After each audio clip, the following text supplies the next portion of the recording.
Hello everyone, it's Christmas again. A time to give, a time to get together to celebrate, wishing your family and friends Merry Christmas and Happy New Year. For some, it's a time to look back into the year and celebrate what you have achieved. Or maybe just go for a year-end holiday. This year might be a little bit more difficult. And there are the Christmas trees and many decorations, the feasting with our loved ones, enjoying the turkeys, the ham, log cakes and Christmas pudding, and also the exchange of gifts, the Santa Clauses and the reindeers. Do you know that Christ is actually not born on the 25th of December, but sometime in September at the time of the Feast of Tabernacles? Pastor Brian actually shared with us about this before in one of his sermons.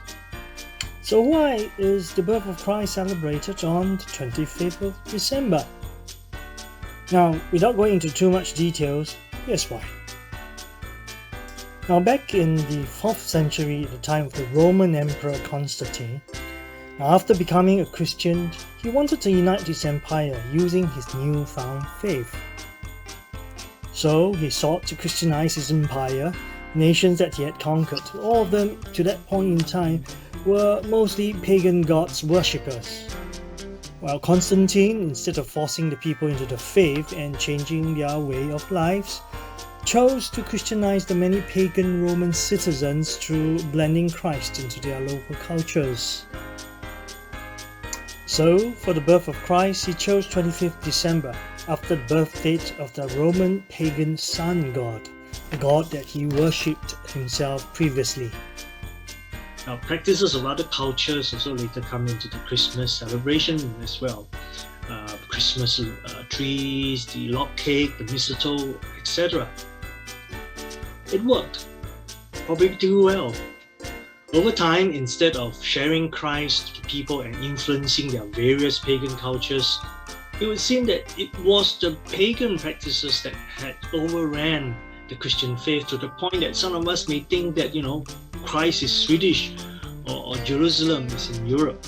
Or in today's context, the merchants, the buying of gifts, the feasting, the turkeys, the snowmen, and so on. So now that we know some important facts about Christmas, what do?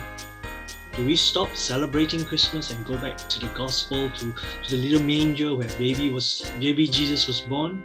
Or do we celebrate the Feast of Tabernacle instead? Maybe if you like.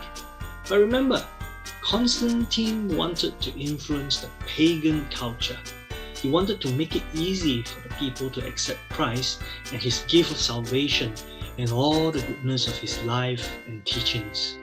So Christmas is about bringing Christ to the masses. So I say, go and celebrate Christmas. Dive into the culture. In fact, it's so ingrained into our culture already.